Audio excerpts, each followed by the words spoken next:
Hey, good morning, everybody, and welcome to this Smart Mobility breakfast. Firstly, I would like to introduce our PHM. Thank you very much. Good morning, everybody in the room and joining us virtually. My name is Kirsty Goulet.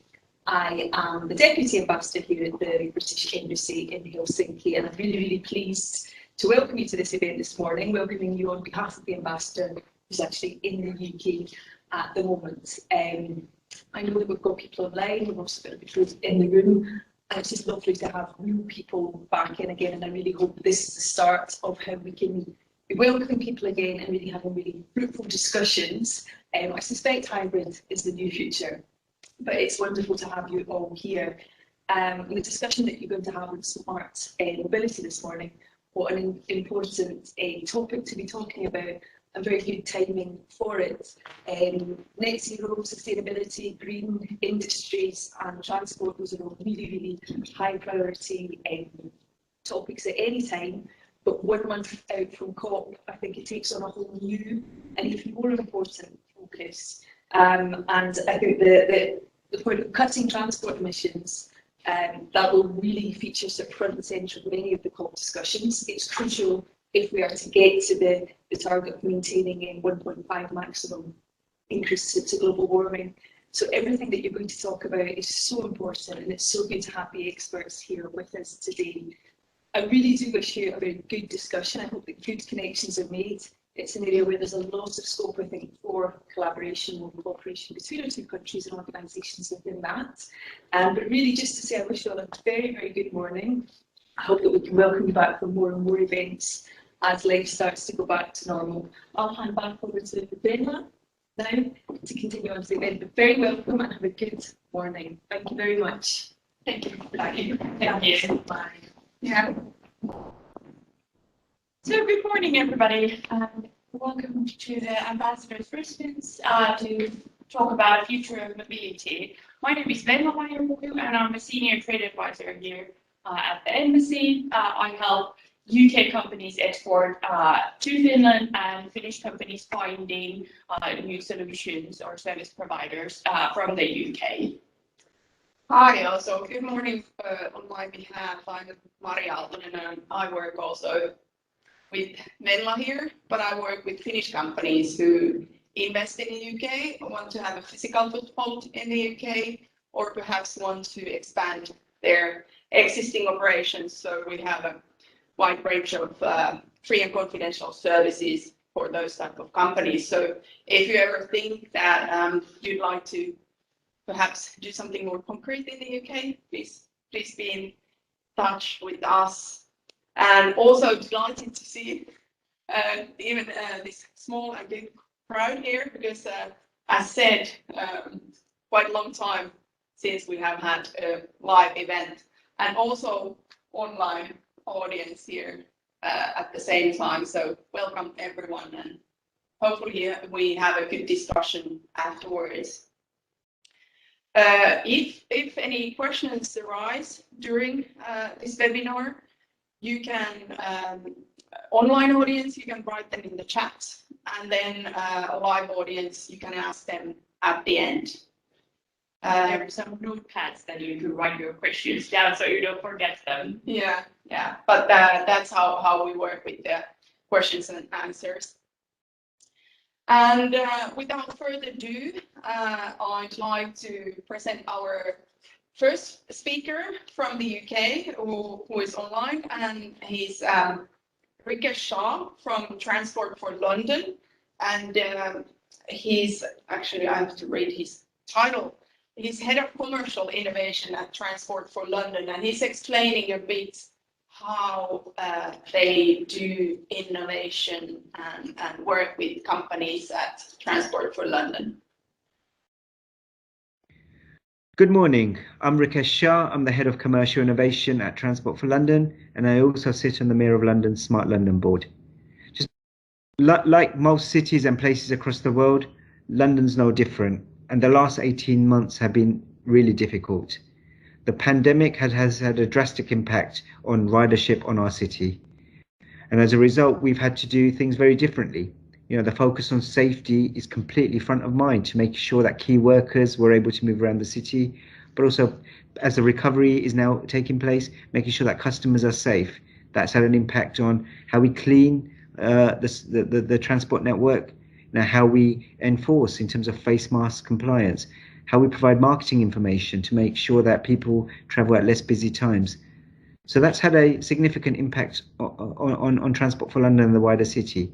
But as we think about the recovery, it's really important that people use that as an opportunity to cycle more and to walk more and to be more active. So as a result, we've invested a lot of investment and time into encouraging more people to be active. Just to give you an overview of Transport for London. So Transport for London pre-pandemic was responsible for 31 million journeys every day in London. And that ranges from 7 million journeys on the bus to 5 million journeys on the tube. We're also responsible for the Docklands Light Railway, the London Overground service and the tram service. Also, we're responsible for a series of policy outcomes such as road safety, air quality, and encouraging and supporting a healthier London. Beyond that, we also have a regulation role. We regulate the taxi and private hire trade in London. We're also responsible for the strategic road network in London, also known as the Transport for London road network, which carries over 33% of London's traffic on some of the busiest roads. We also control every single traffic light in London, or every traffic signal. And beyond transport, we're also a large property, a landowner. So we have a large property portfolio where we're focused very much on delivering the Mayor's targets for affordable housing in our city.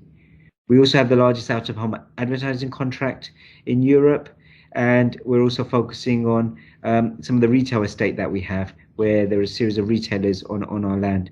So you can see Transport for London is a large, complex organisation. This is an important number for all of us, and this is the 80% target. So the Mayor has set out a target through his strategy that 80% of trips in London should be made by walking, cycling and public transport by 2041. And this is what we focus on as a city authority. The Mayor's transport strategy is underpinned by three main pillars. The first pillar is a healthier London. So how do we encourage more people to walk and cycle?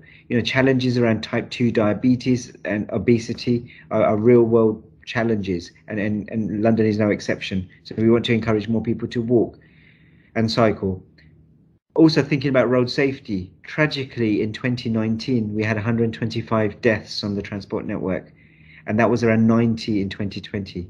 And whilst that was positive, we have to get to zero, and that means we won't stop until we get to Vision Zero. And that also includes reducing and stopping the number of people seriously injured too on the road network.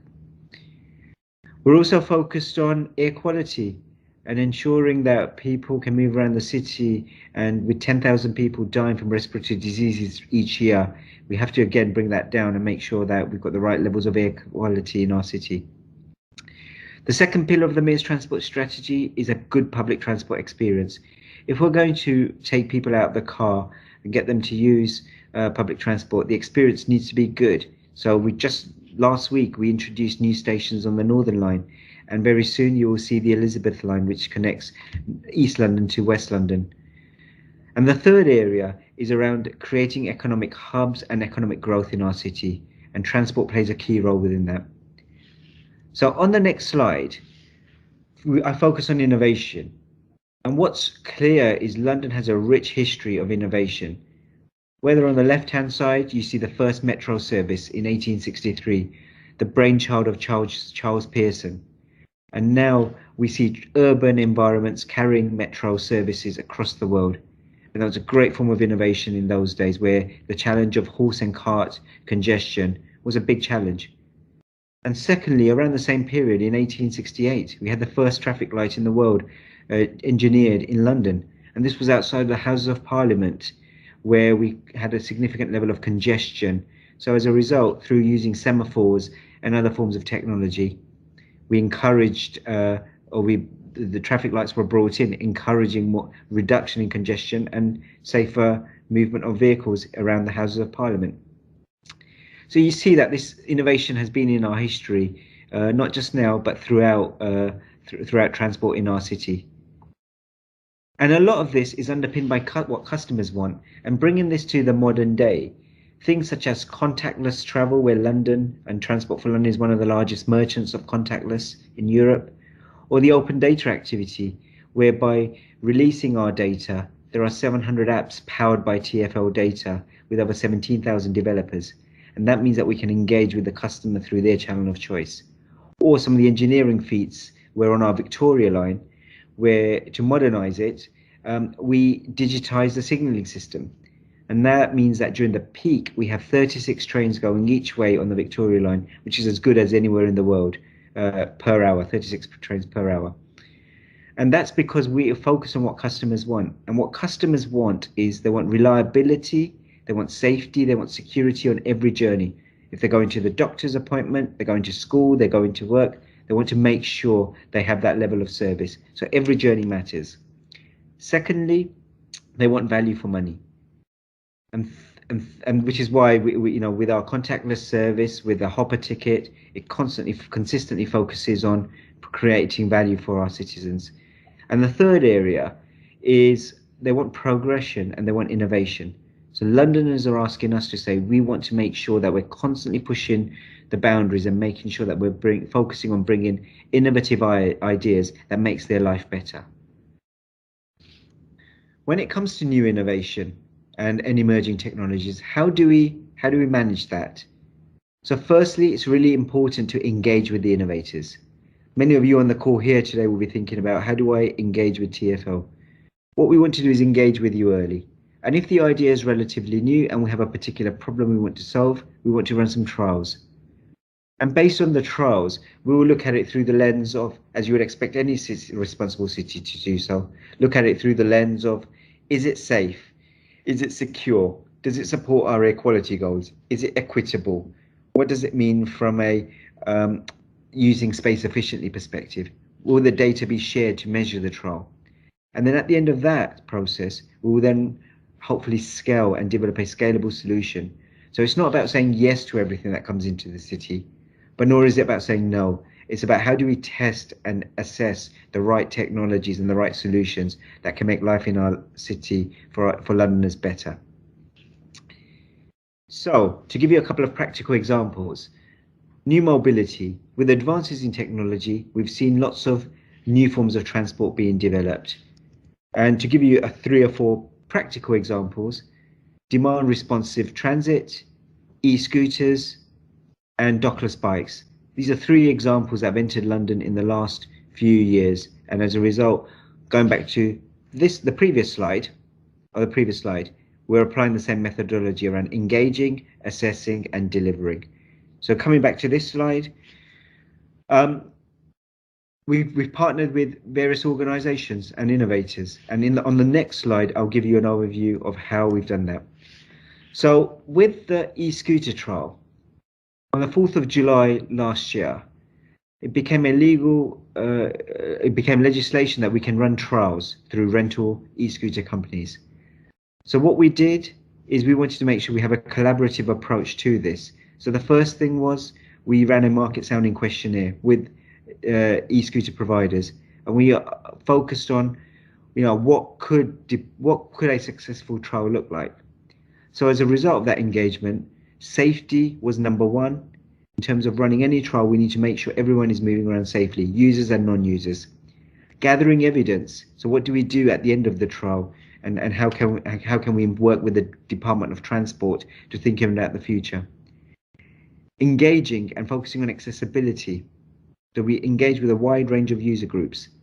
And then finally, consistent standards and coordinated delivery. So in London, we have 33 highways agencies. Transport for London was coordinating this with all of these boroughs who are highways agencies to make sure that we have a consistent approach to the trial. So in November 2020, we commenced with the trials, looking for e-scooter providers, as I said, underpinned by safety. And then within a few months, we awarded contracts. For something so complicated, to do that in a few months was incredible. And now we are running trials across London. On the latest count, we have 10 boroughs working with Transport for London. And we're now focusing this on the remainder of the 12 months to see what this actually means for London through the lens that I mentioned earlier on this slide and the previous slides. And I hasten to add, we did this in partnership with the boroughs and London councils and the police. Also with existing mobility, so it's not just about new mobility. We recognise that, on the next slide, we recognise that there's a wide ecosystem of different innovators. There could be corporates, there could be academia, there could be startups, there could be venture capitalists, there could be accelerators, and there could be others. And London has a role to curate and embrace some of these innovators into our city. Because traditionally, what I've seen with large corporates is sometimes we want to make everything ourselves, or we want to prescribe exactly what we want from the market. And here it's about how do we focus on the problems that we're trying to solve as a city. So on the next slide, we've created what I was set out is we've created an innovation hub. And the innovation hub focuses on horizon scanning. So it scouts what's out in the market in terms of themes, whether it's robotics, AI, new engineering materials, or big data solutions. We want to see what's out there based on the emerging technology space. We define problems. Sometimes we spend too little time on defining problems. So it's really important we focus on the right problems, the right problem statements, and then go out to the market with the right problems that we want to go out with. We will scout, based on those problems, we'll scout the world, including Finland, and seeing if there are innovators out there that can help bring in solutions. We'll then explore routes to market. So it's not just about designing a proof of concept, it's also about how does this solution scale and working back from there. Otherwise, you do a nice proof of concept and then you start again. After you've run a proof of concept, can we develop a business case? And how do we do that? And as a result, how do we use that to inform how we scale? We'll run the trials, and then it's also about culture change. My team, through the Innovation Hub, is focusing on how can we drive a culture of embracing new technologies and making sure that those new technologies are solving real problems rather than just focusing on technology for the technology's sake. So on the next slide, through the Innovation Hub, what we have is we define the problems, we go out to the market with different problem statements, and we bring in different areas of Transport for London. As I say, we're a large entity, and we bring in different areas to make sure people take their badges off and they focus on that one problem statement at a time. We'll then go out to the market and engage, bring those solutions back, and then test. And based on the test through different areas, how does it affect us from a systems integration point of view? So the tech colleagues can see it. Is there an engineering solution that we need to think about if we're scaling? Is there a business process change? Could we go commercialize this with innovators into other cities? And then we'll look to scale viable solutions. So we have created this virtual innovation hub. On the next slide, I'll give you a couple of examples. So London Road Lab. London Road Lab was working with a series of utility companies across London. And the focus was, how do we reduce the adverse impact of roadworks, focusing on smarter, safer, and more inclusive sort of approaches to roadworks. Within 9 weeks, I'm delighted to say, over 10 weeks, we tested 9 proof of concepts, which meant they focused on some of London's roads. We closed some of London's roads down, and we tested some of these solutions, focusing on these problem statements. Initially, we had hundreds of expressions of interest. And what we did with our procurement, it wasn't a typical large form that you had to fill out. We asked for a series of questions. Do you have a health and safety policy? Do you focus on equality? But in terms of solution, we asked for a couple of pages of what the solution is. And the other question we asked is, will you have runway in 6 months' time? And that was it. So the route to entry was relatively straightforward.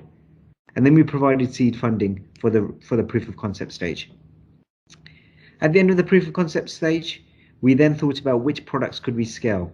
So we, again, baked in a procurement, which was called the Innovative Partnerships Procedure, right from the problem statement through to the testing, through to now scaling. And there's a couple of products we've taken through. So one product we've taken through is called Samdesk.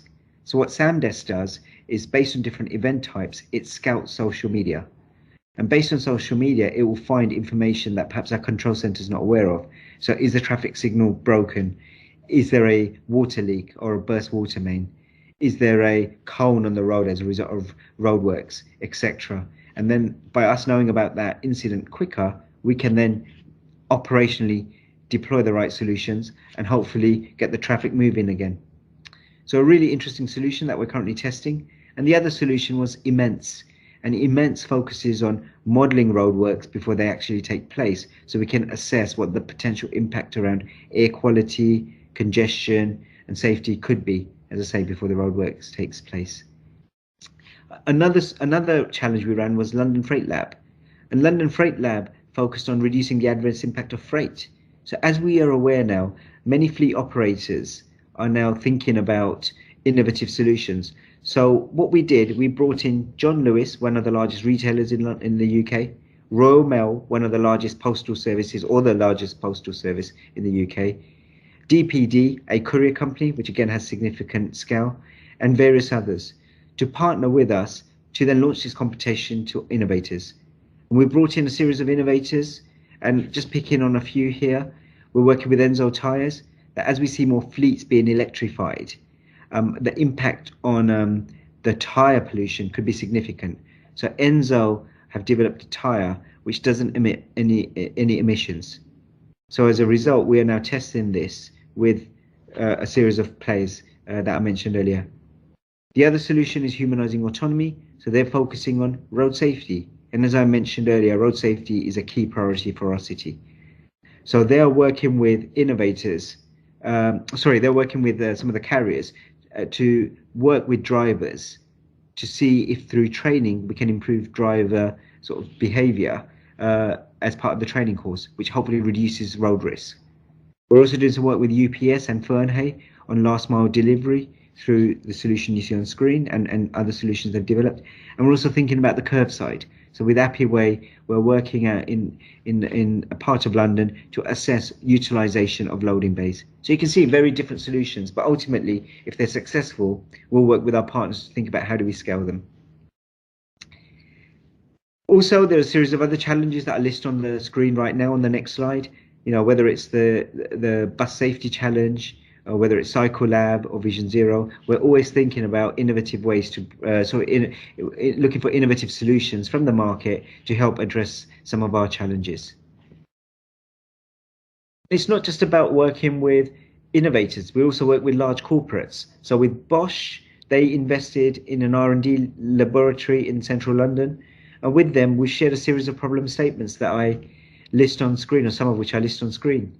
And the way we worked with them is we shared problems, we provided subject matter expertise, and we gave them access to some of our assets. And in return, their R&D engineers and their innovative ecosystem, including startups, were solving problems for us.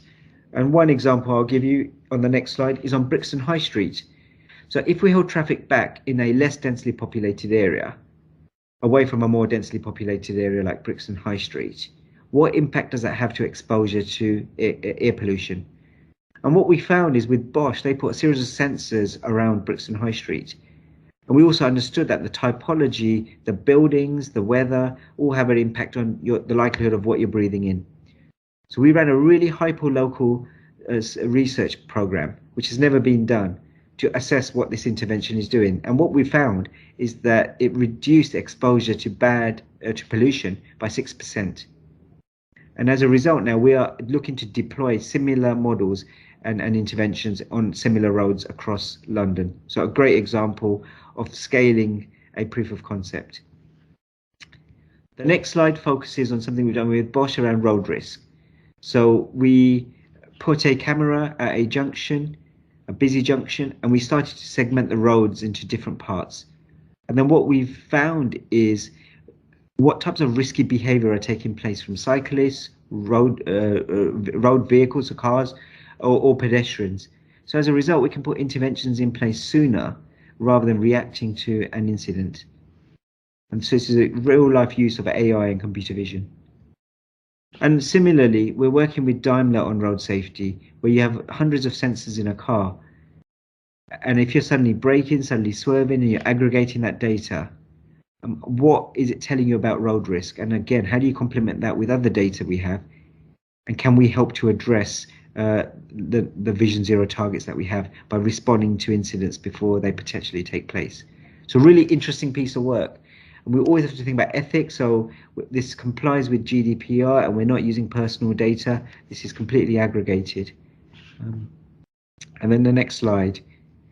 We're not just about transport. You know, as a large property landowner, we're thinking about innovations in property, innovations in land development, innovations in the electrification side, innovations in the retail space, and also innovations around how we repurpose car parks.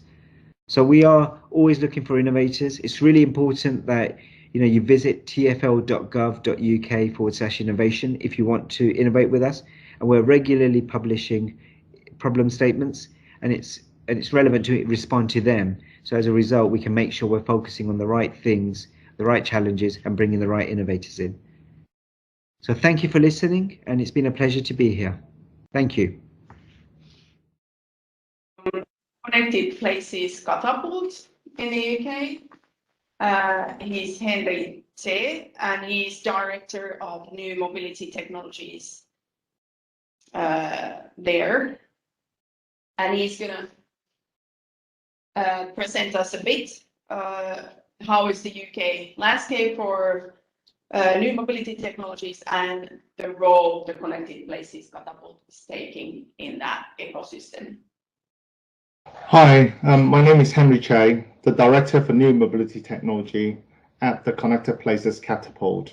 I'm delighted to be here today to share with you some of the development going on in the UK in the mobility ecosystems, and hopefully highlighting some of the technology and development that going through in the UK and enabling that to spark some of the idea between us and looking at opportunities, how we can collaborate and work together to create a better future.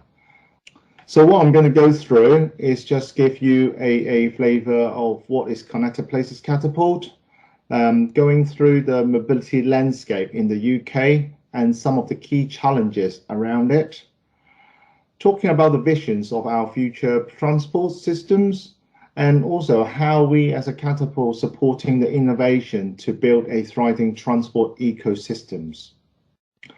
We are part of the Catapult network, one of the 9 leading innovation centres designed to accelerating UK capability in innovations. We have been working with government, academia and industry to drive economic growth. Connected Places Catapult are the UK innovation accelerator for city transport and places. We provide impartial innovation as a service for public bodies, businesses and infrastructure providers to catalyst step change improvement in the way people live, work and travel. We're focusing on 6 key domains as listed in the middle, and we connect the businesses and public sector's leaders to cutting edge research to spark innovations and grow new market. At the same time, we run demonstrators and accelerators in the UK and international partners to scale new solutions that drive growth, spread prosperity, and support the decarbonisation agenda. It's not just the UK that we're focusing in, and on this slide is showing that how we collaborating with some of the international town and cities and authority and country and international businesses, how we sharing the best practice, sparking innovations and accelerating deployment of some of the developments that we all been going through. On this slide, I'm just showing that some of the impact that we have generated last year. Give you a flavor, the number of projects we've been working and some of the investment that been attracting to accelerate some of the development that we've been doing with all the industry partners. We run about 30 trials last year and also have accelerating the technology advancements of about 170. We share all this knowledge with over 10,000 people. And one of the fundamental thing is trying to help you and us of developing new opportunity, attracting investment, and allowing the solution and innovations that we developed into real life. So what I'm going to talk about now is the mobility landscape and some of the key challenges. The UK has a history of innovation in mobility sector. Back in 1980, we have developed the SCOOT, which is the split cycle offset optimization techniques for our traffic management systems, how to provide traffic signal across an urban road network, and that is then being applied worldwide globally. In 2003, we are one of the world leading in ticketing, deploying ticketing solution at scale. And in 2006, we are the early adopter of smart motorway to provide extra capacity on the motorway. Since then, we're also one of the first adopter and running at scale in Europe on using contactless bank card. And in 2015, we are the world first autonomous vehicle that deployed on public space and exercise it in anger, how we can use autonomous vehicles in the society. And in 2019, we start to be driving through the net zero agenda as to how we can achieve net zero target by 2015 by deploying ultra low emission zone at scale. And now we have a autonomous vehicle test bed in the UK. It's one of the places in the world that we can provide a dedicated space to allow industry, regulator and innovator to test out the idea from concept to development, virtually and physically, to allow manufacturer to realizing the challenge and how can deploy it in scale. In the UK, as part of the government and working alongside with the wide industry, we have developed the Future Mobility Urban Strategy, which is to allow to seize the opportunity from the changes happening in urban transport. It set out the benefit we want mobility innovations to deliver, and also provide the principle that will help us to achieve this. And a couple of months ago, the Catapult and working with some of the leading researcher, development and policy maker with UKRI, which is a UK research innovations body, to establish the vision for the UK transport, building on the strategy that laid out. It is an in-depth study that set out what the UK transport system may look like in 2050 and outline the likely step along the way to achieving this. One of the key points is lay down 6 areas where steps need to be taken to achieve the 2050 visions that it laid out. I would encourage you to have a look at this report, because it's actually laid down all the opportunities and the step of what we as innovator, developer or investor that may need to do together in achieving these visions. And part of the Catapult, we have applied a holistic, systematic approach in actually helping industry to understanding the challenge better. Fundamentally, it's break down into 4 areas. How are we removing the barrier of regulatory framework to allow innovation deploy at scale? What is the market demand that to allow the solutions that able to be fruitions in reality? Operationally, is the innovation and technology can actually be inserted into the existing operational framework, or do we need to change the operations that we're currently using? And especially is how we actually keep on driving the technology, the maturity, the safety that can actually insert into reality. And as the Catapult, we have worked along the way in various areas, from ideas to deployment, something that we need to think about. Quite a lot of the time we start thinking from the technology end, but as one of the approach we have taken is to understanding the society systems and need. Then it's actually we applied it by actually developing the operationally what the concept and how the technology fit in, how the different innovations and solutions will be fitting in the whole operations. Then we support the industry and the end customer to understanding the innovation selections. What is the best solutions for the need that we have? We work closely with regulatory authority and industry to understand the challenges of deploying innovation at scale. So two pictures on the top left is identifying how we're actually looking at autonomous vehicles in the way we test, the way we apply to testing, and the safety regulations that maybe need to think for the policymaker, for industry to understand how they develop into the solutions that can be safely, and allowing also educating the public to understanding how safe and maturity of the technology we are deploying. On the right-hand side is showing that what we've been doing in autonomous, as the increasing number of autonomous air vehicles deployed, how we can manage them safely. And earlier this year, we run one of the world first of collaborating across the continent of how different management systems in different area command and controlling multiple assets in the airspace.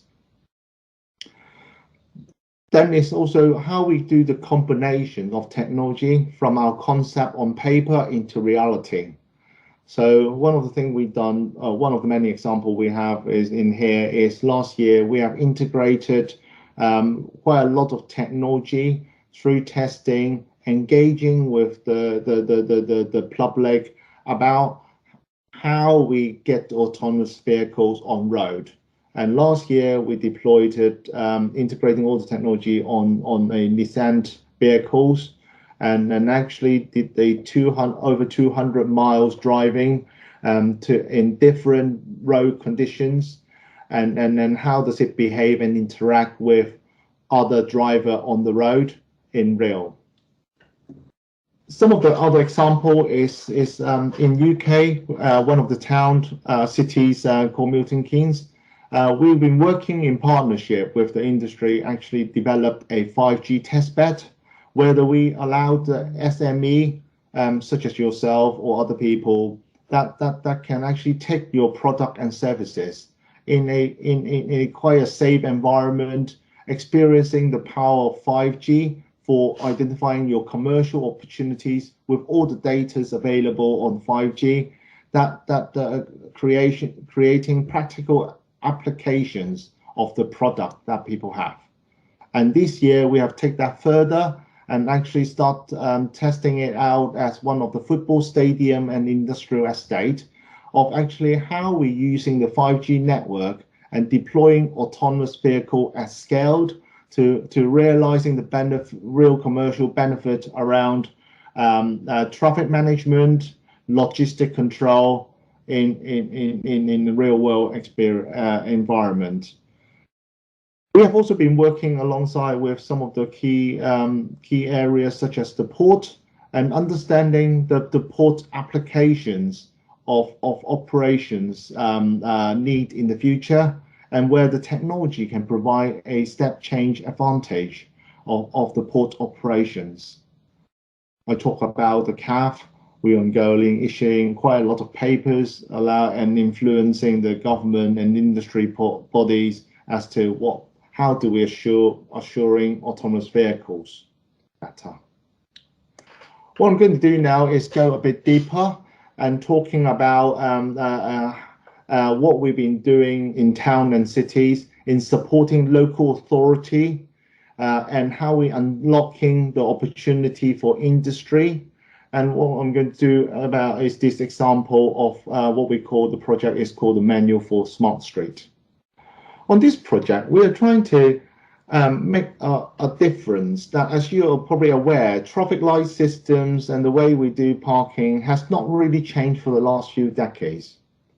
But the technology has moved on quite further, quite advanced compared to what we have in the day-to-day in our cities at the moment. So This project is trying to disseminate and develop a set of guidance to authority in the UK to facilitate the uptake and rollout of the next generation digitized and operative traffic management. Especially that with the increased autonomous vehicles, our connected device on our mobile, and also the digitization of systems, how do they interact?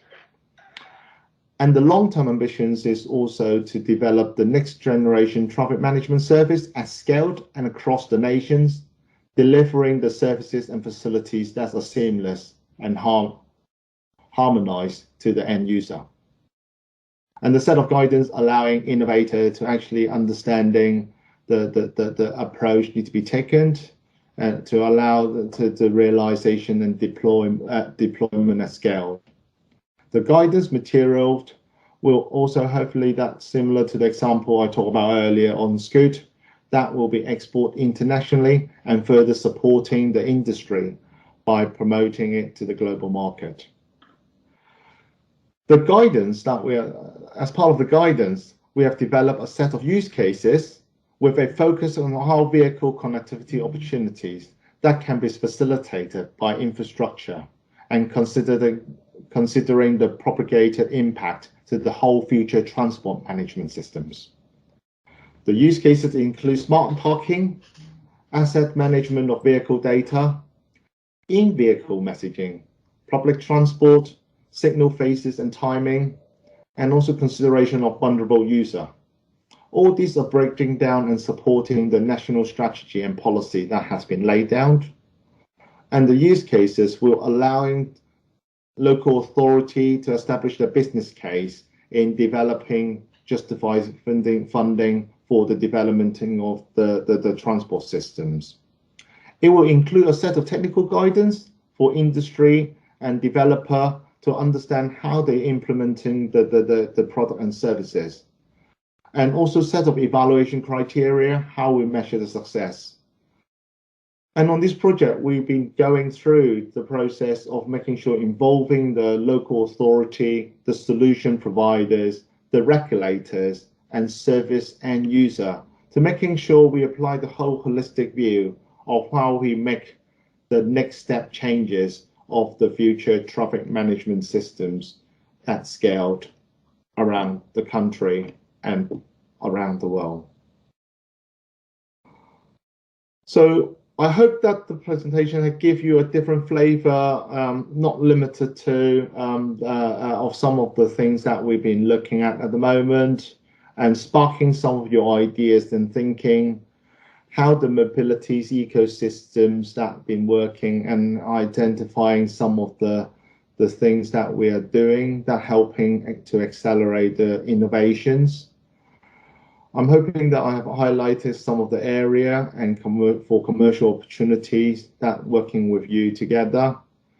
And also, if you need further details of it, I have got the website that's showing some of the wider project that we're working on, and the network that we have that you can sign up to, where we can actually collaborate further.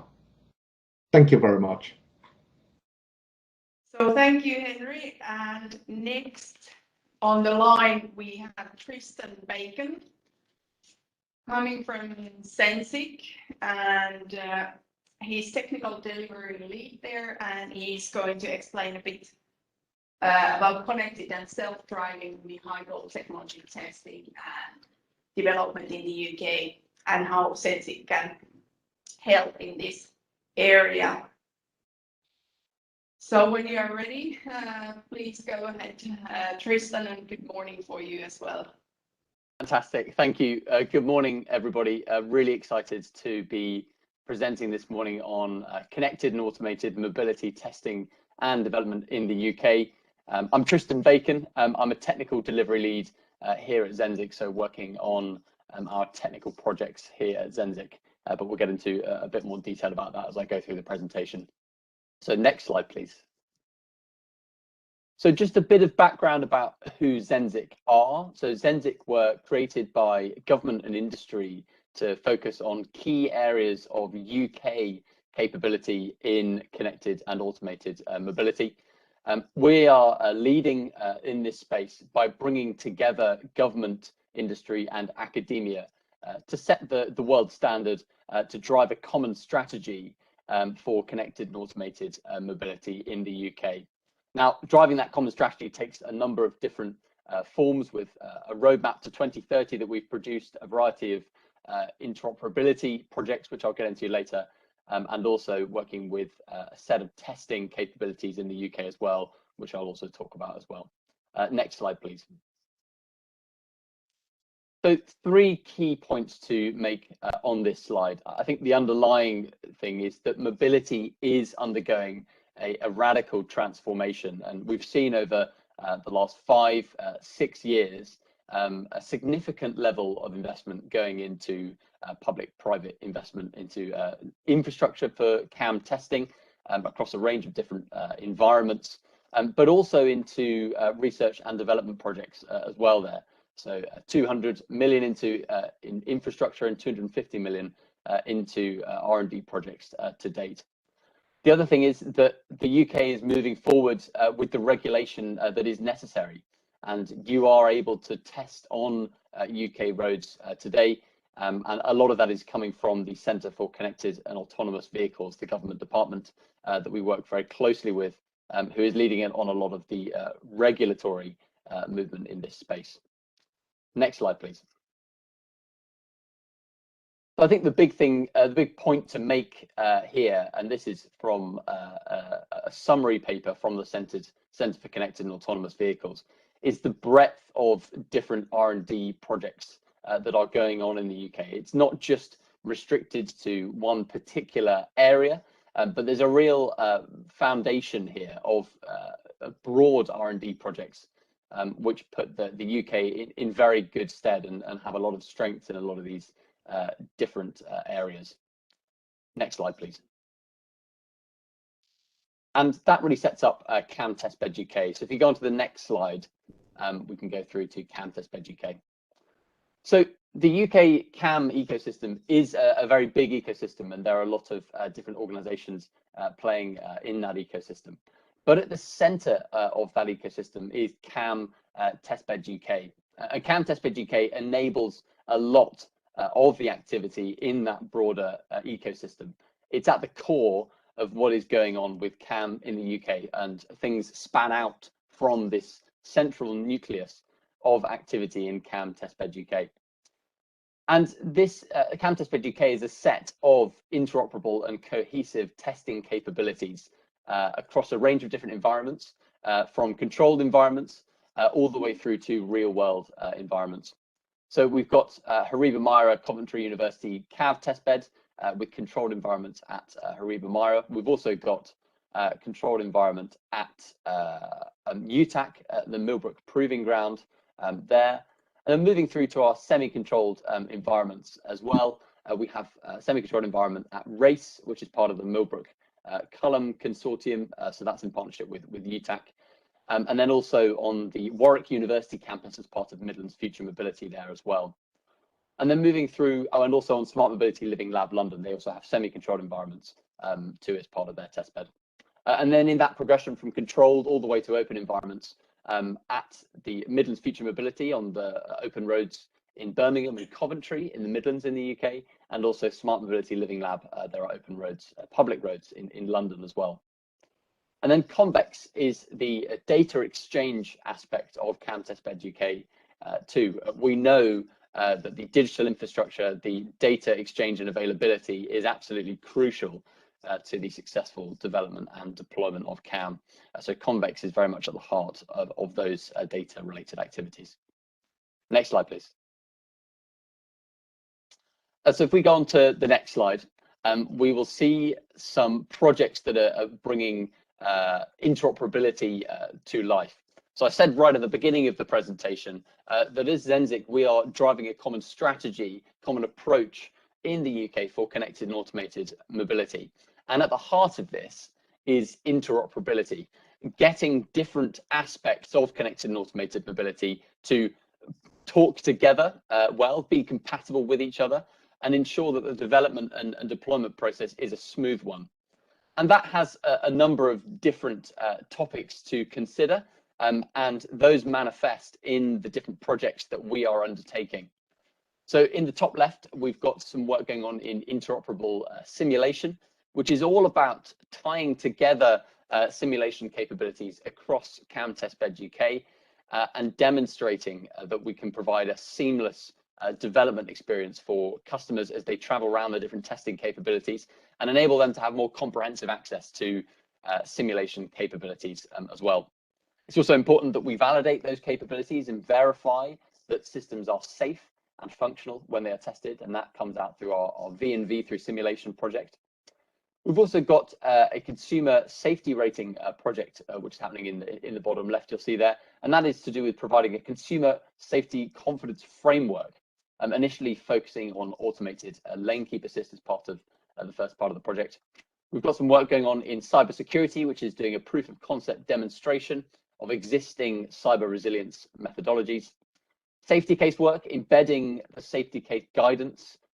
So it's a requirement to have a safety case produced, but how do you know if the safety case is a high quality safety case? How do you produce a high quality safety case?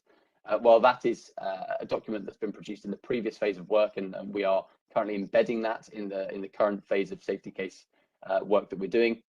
And then lastly, we've got the V2X project that's going on, which is producing a scalable blueprint for testing and validation of V2X services. And I deliberately left one of these out. This is the Zenzic CAM scale-up program, because I want to go into this one in a little bit more detail. So if you go on to the next slide, please. So the Zenzic CAM scale-up program is now into its second cohort. And this is a project which is being run in partnership with Plug and Play, and it's being funded by the Centre for Connected and Autonomous Vehicles, CCAV. And the winners, as part of the CAM scale-up program, receive a share of £500,000, and they receive access to testing capabilities in CAM Testbed UK, so high quality capabilities that they otherwise may not be able to access or may not be able to afford. So lots of benefit there. Corporate sponsors as part of the program were Honda, R&D UK, Thales, bringing a wide range of expertise to the SMEs. And the process of the SME engagement is a pre-selection of the companies, narrowing 30 SMEs down to 12 SMEs, and then down to the final 5 who then receive funding to go through to the testing. And we've had a variety of different corporate partners work with the SMEs as part of this project, including ZF and Bosch. We've also had partnerships with BP as well, and we'll see that on the next slide too. But I think the key thing to emphasize is that there is a lot of benefit to getting involved. Even if you don't get through to the final 5 and receive investment, there's a lot of benefit in terms of exposure that the SMEs can receive. We are hoping to be running a third cohort for the CAM scale-up program, subject to funding confirmation coming up. But this is a program that we're looking to continue with and introduce more cohorts in the future. So if you go on to the next slide, please. So this is just a summary of the success stories of the SMEs that we had as part of cohort 1. And I think the big point to take away on the right-hand column is that there are a wealth of corporate introductions that have come out of the program. So real benefit for the SMEs who are able to interact with Plug and Play's network, Zenzic's network, and also have access to the testing capabilities in CAM Testbed UK for their products. And just to mention as well, these SMEs are from a range of different disciplines as well. So there's a lot on offer in terms of testing capabilities and corporate partners that could be useful. So Angoka related to cybersecurity, beam connectivity, end-to-end connectivity solutions, e-tron looking at autonomy, Helix looking at position navigation and time systems, and RoboK looking at perception systems and AI, particularly low-cost perception systems. So there are a lot of opportunities across a wealth of different technical disciplines as part of the program. Next slide, please. So another one I wanted to touch on in a little bit more detail is the UK Connected and Automated Mobility Roadmap to 2030. So I've been talking about the strategy for interoperability and driving this common strategy, but where does that plan really come? Where is it depicted? Where is it laid out? What is the path towards 2030 for at-scale connected and automated mobility deployment? Well, this comes back to the UK Connected and Automated Mobility Roadmap to 2030. This is a document that we produced in 2019 and has subsequently been updated. And this takes into account the not only the technological developments that need to take place, as you can see in those purple and orange swim lanes, as we like to call them, but also the challenges and opportunities around society and people, so legislative, regulatory challenges and activities that need to take place in insurance, skills, public desirability. So that's in that kind of top band of light grey activity, all the way down to the services in the light blue that need to take place as well to realise that at-scale deployment. And you can access this roadmap through our website, but this very much sets the strategy for the UK activity that we are undertaking. And this is a set of interdependent activities that you can interrogate on an interactive online tool that we have for the roadmap. And if you go on to the next slide, this slide depicts something that we call a golden thread. So on the roadmap, we've got our swim lanes, which are horizontal, but we recognize that there are interdependencies across different themes in the roadmap. And you'll see that there is a path here that goes through the different streams on this diagram. And this is illustrating that for any particular organization, they may be interested in particular parts of the roadmap, both before and after when they are involved. So let's take the organization in the middle and Goka there. Perhaps they're working on connectivity solutions as part of their security solution. Well, they may need to interact with different organizations before and after in different areas of the roadmap. And in the roadmap, we've got a wealth of information now mapped on to the plan to 2030 that outlines a real world activity which is taking place.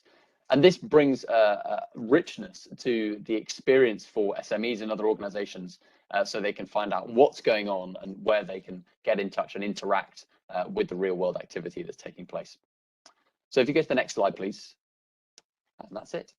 Fantastic. So if you'd like to find out more, please do visit our website at zenzic.io. There's also functionality through there to get in touch through the info@zenzic.io, and we'll be able to put you through to the right person in the team. But many thanks today. Back to you in the room. Thank you, Tristan. Please stay on the line until Q&A, so we'll see you a bit later. And now I'd like to welcome our last speaker live here at the embassy, Elias Pöyry, who is Deputy CEO of Virta, Finnish company, and he's going to explain a bit of their UK experiences as a company. Welcome. Thank you, Mari. Thank you. Yes, so my name is Elias Pöyry. We started the company Virta some 7 years ago, almost 8 years ago.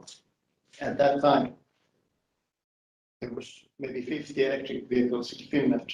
I could say that I knew all the EV drivers in Finland at the time. So we kind of realized that the EV drivers would need a charging network with coverage. And it's obvious that if we want to make a global charging network with coverage, it's not one company who will build it, but it needs an ecosystem. So we started thinking of what kind of ecosystem that might be, and we founded a mobility operator. This was not the first one. This was not the last one. There are lots of us at the moment in the market, but we're now one of the top 3 players in this market in Europe. So what does mobility operator do? An e-mobility operator do? It does the same things as you would think of a mobility operator or mobile operator do. So we sell the subscriptions to the EV chargers to make sure that they work and you can get money from your EV charger, kind of. So we operate the network. But the second thing we do is because we are real-time connected to each charger, we can also adjust the power level of the charger according to, for instance, the grid contingencies or grid congestion situations, or we can do vehicle to grid. So it means that we take the electricity out of the car when it's needed. So this is a new technology, first working with Japanese standard, and then coming this year to all European cars, beginning of next year maybe. So this is the path why we are in UK. Because UK actually was one of the countries who realized that vehicle-to-grid technology is one of the most potential future technologies to enable both green mobility as well as green energy and helping energy grids in keeping them stable by using the EV batteries. So UK government launched a lot of big projects related to that by Innovate UK, and Nissan asked us that whether we could provide a technology to showcase this technology in UK. So what we did is we understood quite quickly that in order to operate this kind of government-funded project in UK, you need to have a company in UK. We are now in 30 countries, but at that time it was a big decision. It was maybe fifth country we opened. But it was a good decision because UK is in the next 3-4 years the number 2 market in EV charging in Europe. Only Germany is bigger. At the moment, UK is a bit behind France as well, but we're maybe taking it up. So that's how we ended up in the UK. Now we've been working in UK for maybe 2 years in Birmingham, and then we have office in London with now I think 3 people and growing. Next step, of course, is to launch, or let's say we have launched, but to really start the commercial operations in being bigger in EV charging in the UK. Now, if we look at the UK as an environment, that's super interesting. Like we heard from Mr. Shah, 31 million trips made in London alone every day. And he said that 80% should be made with public transport, cycling or walking. So that gives us a 20% share, because we believe that the last 20% will be then with electric cars, and we want to charge them. Like I said, this also opens another opportunity. These recovery packages have provided a lot of funding for EV charging. We're talking about maybe 500 million in UK alone in the next few years.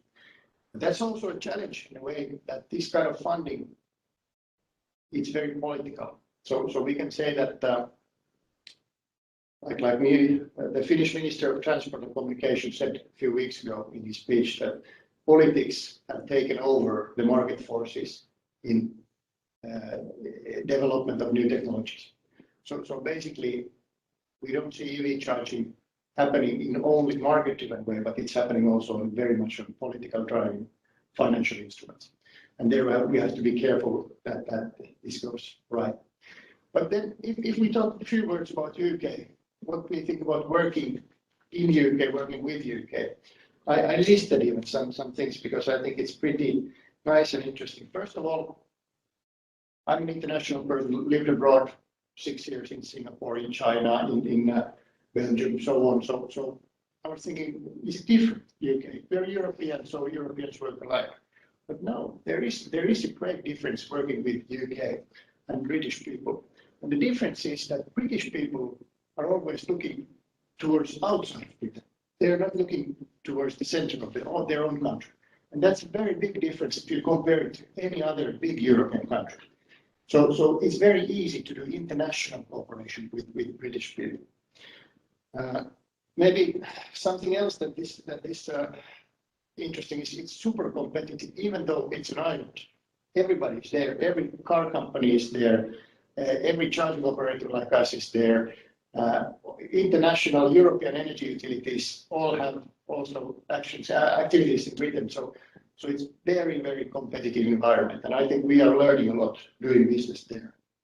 And then maybe as the last I've mentioned a cultural fit. So British are very pragmatic and Finns are very pragmatic. It's the easiest way to negotiate between a Finn and a Brit.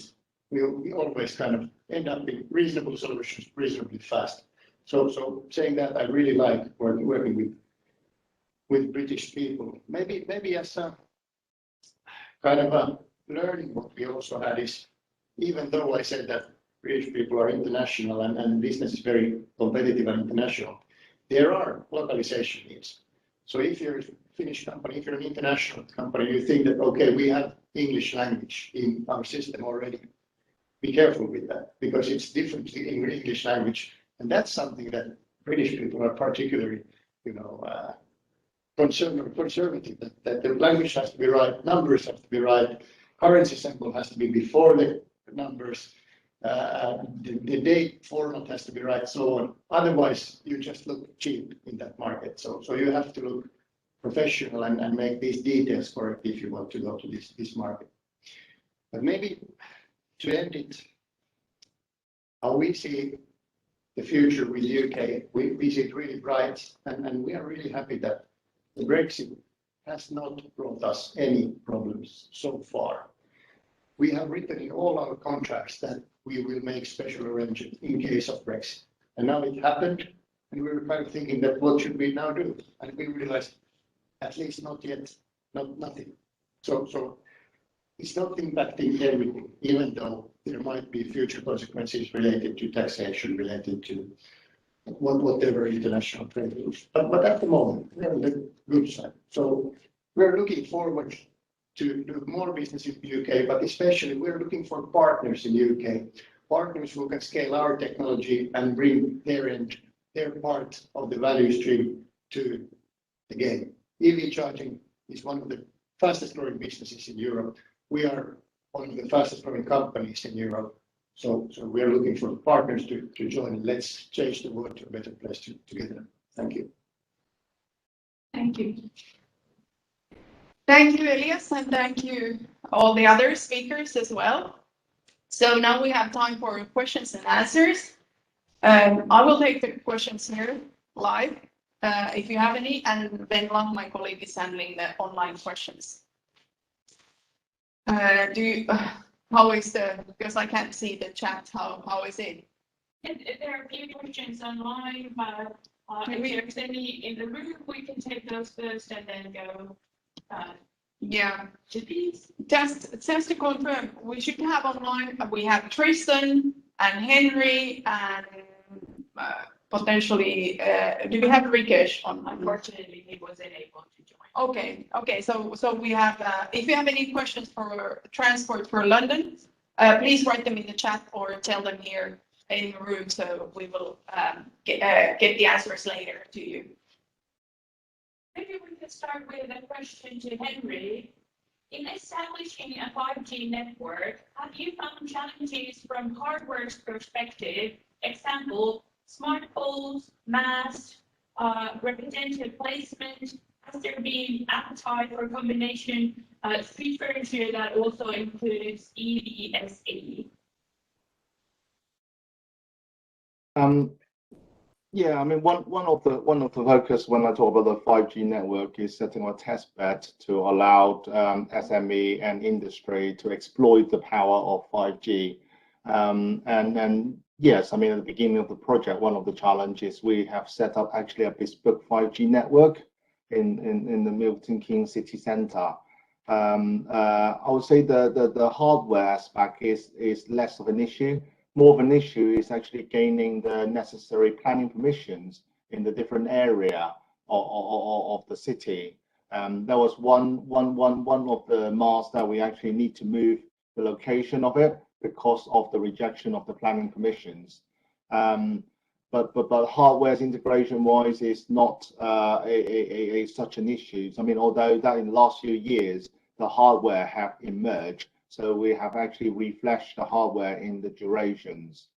When you talk about the smart pole and the EVSE, it's not currently in our scope at the moment, but we are just conducting. Last week is the first time we actually got the trials going with the autonomous vehicles going on the Milton Keynes football stadium and around the area.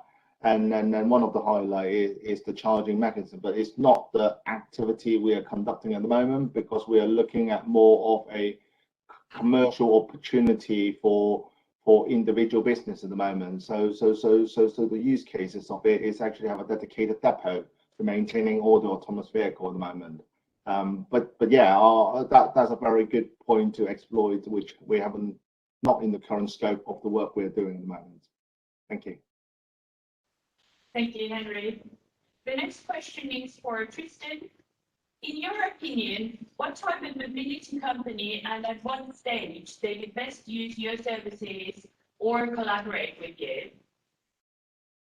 Thank you. So on which type of mobility company to start with, going back to the SMEs that were involved in the first cohort, there was a real breadth of technical disciplines and areas that they were involved in. So there is a breadth of mobility companies that we are looking to work with as part of the SME program. One perhaps to mention that is not within the scope of the SME program, that the CAM Scale-Up program for Zenzic is the kind of net zero low carbon, which is more handled by kind of our sister company called the Advanced Propulsion Centre in the UK. They have their own SME accelerator program that they are doing. So it's more to do with connected and automated self-driving mobility related companies, but a big breadth of organizations within there, as you saw with the first cohort. In terms of at which stage, the CAM Scale-Up program is targeted specifically at mid technology readiness level. So not kind of very early stage concept ideas, but when an organization has something of a product ready, but they are looking for more investment, more opportunities to test and build connections. So they've got something ready in that kind of mid TRL level, and they're looking to move up that technology readiness level as they go through. Having said that, the CAM Scale-Up program isn't the only way that we have collaborated with companies and introduced companies into the UK CAM ecosystem. And you know, we welcome a range of different companies, and even if they do come through on the low carbon or low emissions side of things as well, we can always make the introductions through to the necessary individuals in this sector as well. So I would encourage people to take advantage of the roadmap that I mentioned earlier. So on the roadmap, there's a whole host of contact information, website information of organizations that might be relevant for organizations to collaborate with, but also get in touch with us if there's any area that an organization wants more information about or connections into. You can email us at info@zenzic.io, and we'd be happy to introduce you to the relevant people.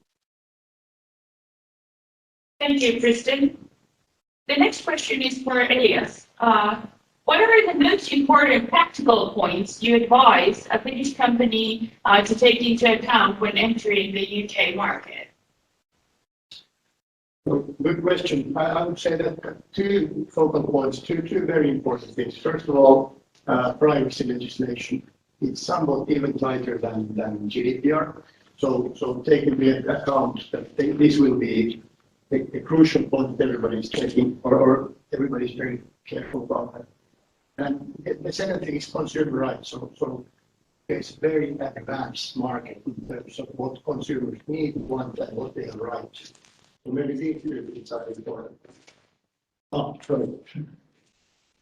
Could I perhaps continue? Just out of curiosity and as working with Finnish companies entering the UK market, how Virta did end up choosing UK markets to enter to? Like I said, this was a kind of accident or coincidence. So Nissan approached us for the V2G project that they had funding from Innovate UK, and we were technically maybe the only company in the world that could help them in this technology. So we decided to jump into UK. But afterwards, of course, there were other reasons why jumping into UK. So if it's the second biggest market of EV charging, we should be there. It was a question of which country first at that point. And it was obvious that when we had a partner and project and funding already in UK, it's easy to jump in. Thank you. Then we have another question for Henry. If a Finnish company wishes to use your accelerator or test their idea with you, do they have to be registered in the UK? No, it depends on the work we're doing together. I mean, one of the things about the Catapult is about the growing the UK economy, but obviously a Finnish company would like to access some of the idea and collaborating with some of the UK company as well. We are very welcome that. It's all about collaborations and how we can being multiplier force to jointly exploit the opportunities available in the UK and the worldwide, as well as in the Finnish. So we definitely encourage to identify the mutual benefit where we can work together. So if you want to explore more, register on our website or email me. That we can get the relevant expertise and also our dedicated SME team to actually discuss about how we can work together further. Thank you. Thank you. The next question is also for Henry. Does the Catapult have partner cities that you work with constantly? Yes, I mean on the slide I showed earlier, there are multiple cities that we have been working with. There's two dedicated examples that we have at the moment that we work through it. One is a program called Urban Linked Africa, which is an innovation program that offering a high growth opportunity high growth company, an opportunity to deploy innovative technology to solve some of the key high priority challenge in the cities within Kenya and South Africa, and also to connect them with the senior stakeholder in some of the Africa city. Another one that we've been working with very closely across the Catapult network is with India. Ongoingly, one of the things is about looking at electric vehicle opportunities, and then we have been sending people out there and working with the India company to actually looking at the specific characteristic in the city of Bengaluru of how to improve their air quality by deploying sensors, and also been analyzing the pattern of how people live and work in the locations. So actually looking at electric vehicle types and also the charging infrastructure capability. And we have created a opportunity market entry toolkit to help industry from outside India and India actually knowing targeting what the opportunities is. And there are a few more in the southeast regions, as well as in the South America area that we have been working with as well. Thank you. There are a few questions for Rakesh, but like I said, unfortunately he wasn't able to join us for this Q&A session, so we will forward those questions to him directly and get back to the people who asked them afterwards. So thank you also for those questions. I will be reading them out loud here. Does anybody here in the room have any additional questions? Okay, Mikko Sumala, Parking Energy. I think first a big one thank you for hosting this event and giving an opportunity for also smaller Finnish companies to meet and mingle with larger UK entities. I'd say that. I've just moved back from the UK, being there for 20 years, working with big and large companies, setting up a company in the EV charging sector, and I must say that the UK government I think is by far the most proactive environment to work with. There's a lot of different organizations that we've seen a few already today. There's a couple that have been mentioned: Innovate UK, Cenex as a Centre for Excellence for EV charging. We work with the Office for Low Emission Vehicles, which is now OSED rather than OLEV. And then they create opportunities. Like Virta, we've been involved in 2 Innovate UK projects, and it's possible for small Finnish startup to be part of something bigger, bringing the innovation and the ideas we have. And we were put together with Transport for London, the goals of cities of Nottingham, with Shell, and even led us to Japan as part of the cooperation that was started at one of these events. So that really I advise people to just talk to the embassy staff, the DTI, because there's so many organizations that is almost bewildering to Finnish companies. And there's money. Setting up a business in England is very easy, it's straightforward. And the management is also straightforward. So don't be afraid to set up a company there. And I think in terms of the ideas, I think TfL, we saw how much they do. There's opportunities just within that one organization. But I think I'm just encouraged to take a step and reach out. It's well worth it. It's a big country with a long history, and most of the things seem easy, but once you get deeper in, like Elias was saying, I think you watch your tongue and be a little careful, but be yourself. I think that's really the key thing. Thank you very much. Thank you, Mikko.